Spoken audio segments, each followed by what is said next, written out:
Well, hello, sorry it took so long doing it, but the video's finally here on the top 5 most overrated cars in Need for Speed Carbon.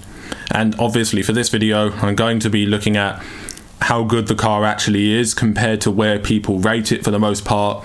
I'm also going to be looking at any big weaknesses that people don't normally point out that drag it down. You know, that's going to be another thing that I look at. Before the video starts, I just need to get this out the way. No, I am not a god of racing games, nor do I claim to be.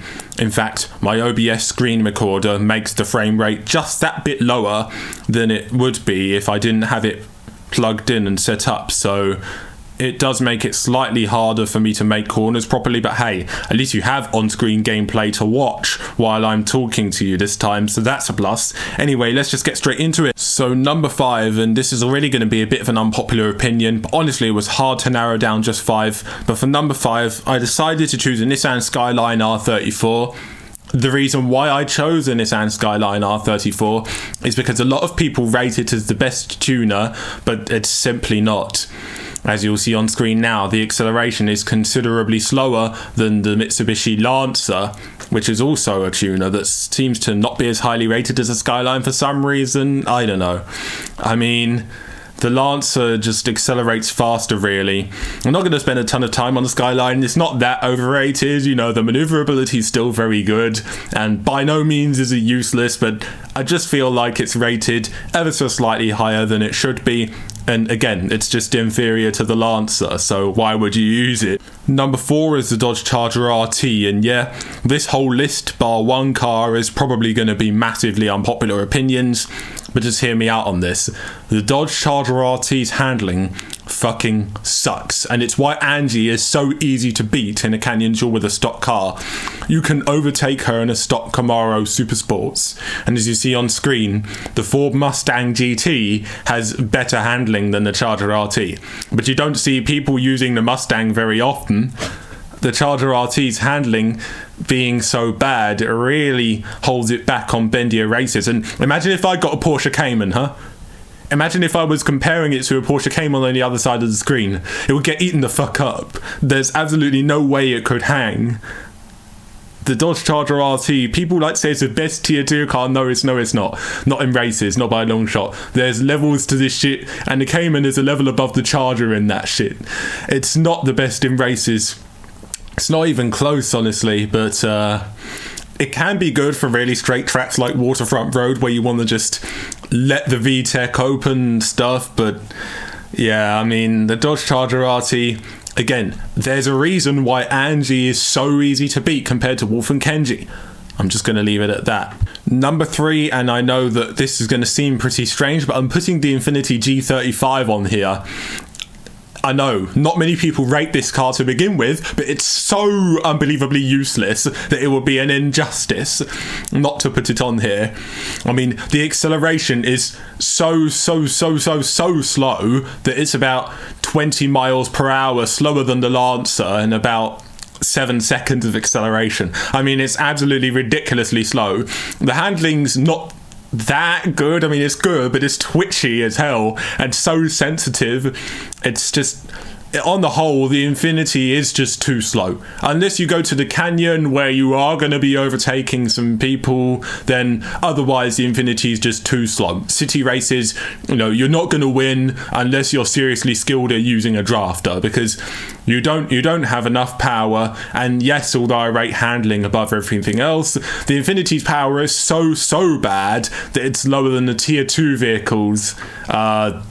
Yeah, and the handling isn't that good to make up for it, so the Infiniti just winds up being pretty useless. You can barely hang in tier 2, let alone tier 3. So number 2, and let me tell you right now, number 2 and number 1 could easily go either way, and I was debating with these for a while, but on number 2 I've decided to put the Dodge Viper SRT10.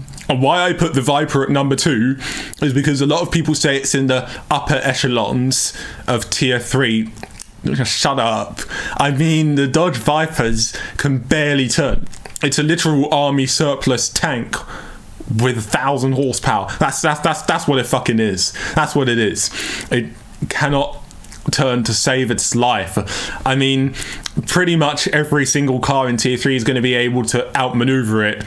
Believe me, man. The track I'm using isn't even the most bendy track in the game, man. There's a couple of straights for it to make up time. I was being generous. But as you see on screen now, the Gallardo's just got more precise, more controllable handling. I mean, it's got way slower acceleration, but I mean, come on. Round the corners, it's not a competition at all. The Viper's so slow round the corners, and it's so... irritating to drive too. It's impossible not to bang into walls every 2 seconds with that thing. I mean, I really don't get the hype for the Viper. Never got it, still don't get it. It's just bad. If you're trying to beat Darius with it, if you don't get past that guy on the first corner, you're fucking toast, because you will not be able to keep up with the Audi through the canyons. I mean, there are a few cars that are capable of nearly matching the Audi, but the Viper's not one of them. So, yeah.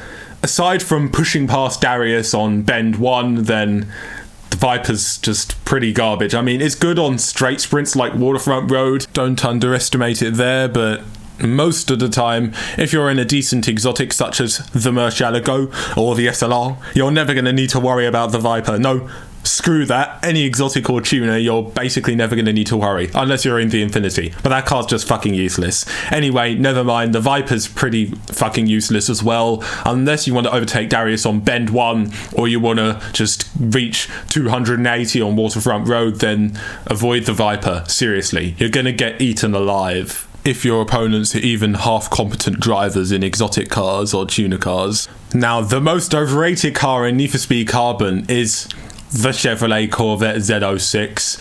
I mean, the Chevrolet Corvette Z06 is definitely more useful than the Viper, but best car in the game? No. No, what are you talking about? It's not the best car in the game at all. Because the handling is really loose. It's not as loose as the Viper, but I mean, you do feel like you've got non-stick tyres on most of the time, because you are fucking sliding everywhere. I mean, just look on the screen now. In comparison to the Carrera GT, you can clearly see the Corvette's loose, kind of understeery and oversteery, weird style of handling compared to the Carrera's much more precise control. And the Carrera is much faster through the corners as well. I mean, come on. The Corvette's no match. It's no match. It cannot hang. Believe me, I wanted the Corvette to be as good as the Carrera GT, but it just isn't. It isn't. It just cannot hang with the Carrera. Matter of fact, it can't even hang with the Gallardo around the corners. So I'll just ask you this. If it can't even hang with the Lambo Gallardo, who people love to shit on non-stop for its bad handling, then how bad does that make the Corvette's handling, huh?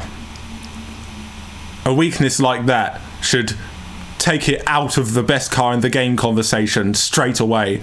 That's not even taking into account how weak it is against police vehicles, but that's another rant for another day, and I can only store so much footage on my computer, so there won't be any footage of that. But yeah, that concludes it.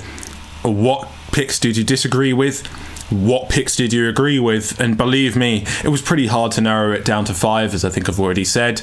I almost put the Lotus Elise on here solely because it's so weak against police that it just basically gets bullied all the time. And the Golf can beat it at Canyon. Oh, and the Eclipse can too. But I decided not to, as I thought the Skyline was a bit more overrated. But that's just me. Let me know if you agree with my opinions or not. And just like, comment, and yeah, I guess bye. Peace out.